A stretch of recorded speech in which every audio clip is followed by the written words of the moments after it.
почитувани колеги, почитуван колега Панчо Минов.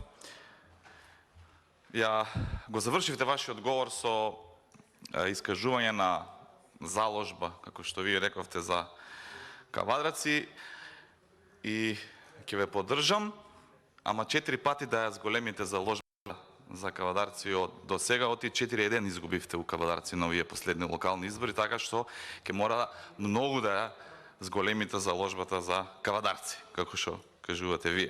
Оти тоа се бројките, тоа е факт неминовен и од тоа нема бегање. Кажавте дека отворивте една тема за распродажба на државно земјоделско земјиште како би се финансирал буџетскиот дефицит. Не е нова тема. Впрочем, нека потврди и министерот, оваа тенденција најавена од премиерот уште за минатиот буџет и исто така зборувана од министерот и како критикувана од опозицијата.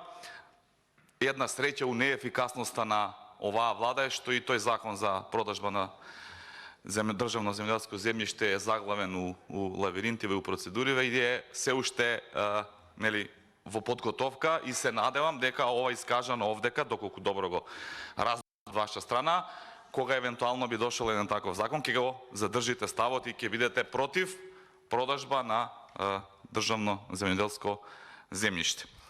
Во делот на привремените вработувања сте долгогодишен пратеник и активен во политичкиот живот и верувам дека знаете и се сложувам со вас дека треба да им се помогне на дел од тие луѓе, меѓутоа верувам дека знаете дека тоа владата намерно го прави, за да може да ги условува тие луѓе со решение како би ги користела во нивните изборни активности.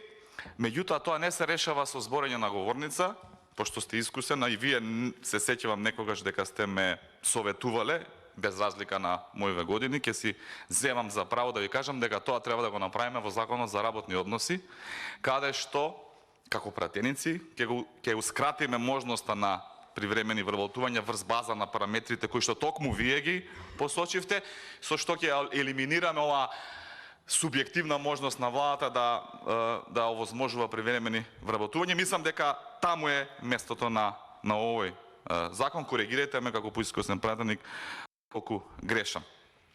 И на крај,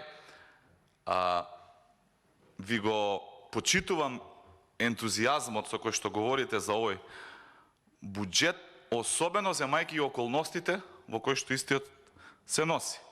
Овој буџет владата го донесе на затворена седница, за да не дојде до јавноста тоа што го споменав и пред некој ден, а тоа е дека ги лажела граѓаните на локалните избори, бидејќи ниту еден проект од тие што ги ветуваа ги нема во буџетот и верувам дека и вие сладко се насмеевте на изјавата на премиерот дека ќе градиме F1 дека во Република Македонија. Сега гледаме дека нема во буџетот.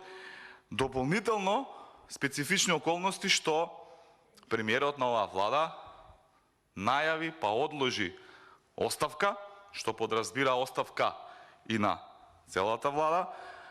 Зададено слушаме дека се планира и реконструкција на влада и ново владино мнозинство. И она што е најсуштински во околностите е тоа што најголем дел зборувавте за земјоделските политики, ама владава нема министер за земјоделие. И истиот е во оставка. Така што уште еднаш огромна моја почит за ентузијазмот. Благодарам.